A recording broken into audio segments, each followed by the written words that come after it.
जय माँ सरस्वती फ्रेंड्स। आज मैं आपको EPFO 2025 के जिसका एग्ज़ाम 30 नवंबर को है उसके कुछ PYQs कराने जा रहे हैं जो कि 2023 के हैं।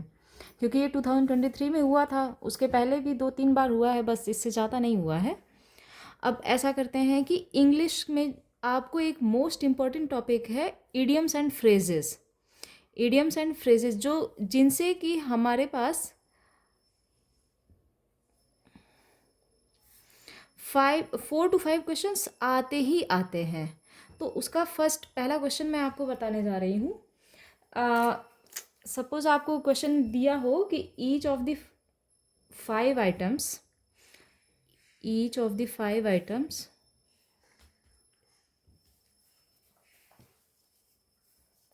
given below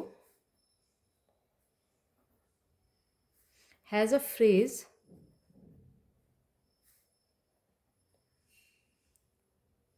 given in italics. Choose the one from among the options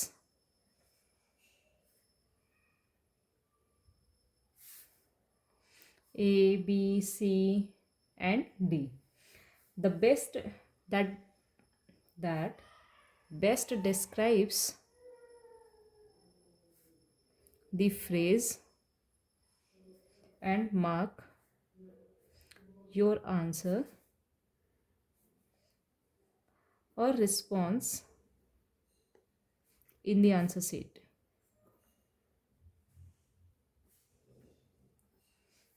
accordingly.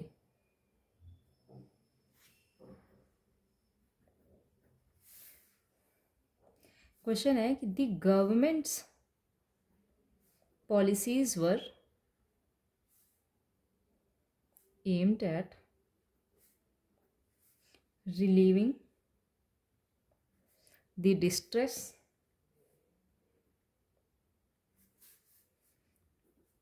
of the homeless,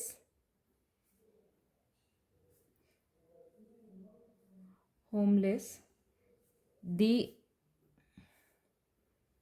unemployed and the poverty stricken sections of the society.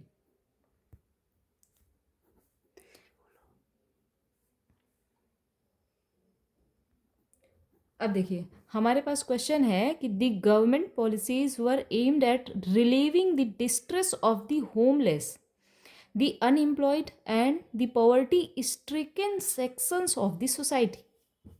अब हमारे पास फ्रेज क्या हो गई, दी पॉवर्टी स्ट्रिकन। तो हमें इसका मतलब पता होगा तभी हम कर पाएंगे। उसके लिए हम लोगों को करना क्या होता है कि हम लोगों को ढेर सारी इडियम्स एंड फ्रेजेस पढ़नी होती हैं। अगर जिन्हें लग रहा हो कि इंग्लिश में प्रॉब्लम आ रही हो तो वो लोग इसका ट्रांसलेटर यूज़ करके कर सकते हैं, इसकी हिंदी समझ सकते हैं।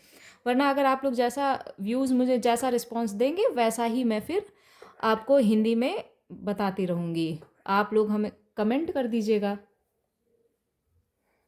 इसका ए ऑप्शन है नीडी एंड बी ऑप्शन है इंडिजेंट, सी ऑप्शन डिसएडवांटेज्ड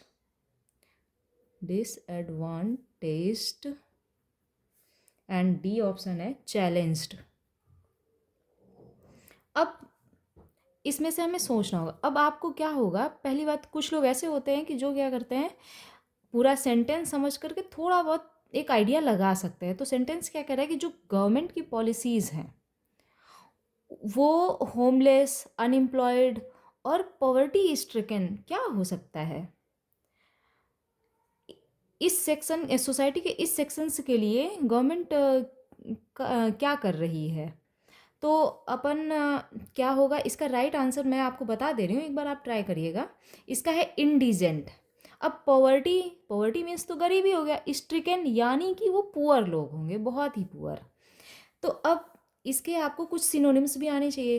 तो इंडिजेंट क्या हो गया, इंडिजेंट मीन्स क्या, एक्सट्रीमली पुअर, जो कि बहुत ही ज़्यादा गरीब है। अब फ्रेंड्स इतना टाइम तो नहीं होगा कि अगर मैं एक एक क्वेश्चन पे इतना टाइम देने लगूंगी तो बहुत ज़्यादा टाइम लगेगा। अब नेक्स्ट क्वेश्चन पे आते हैं। The organisers refused to allow him to speak at the function since he was known to make speeches that tended to provoke and ignite passions. Option A, irreverent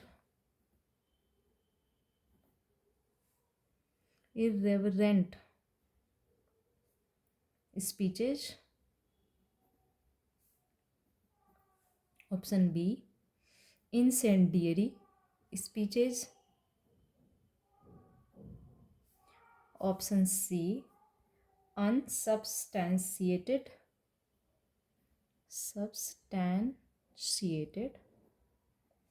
speeches. Option D, relevant speeches.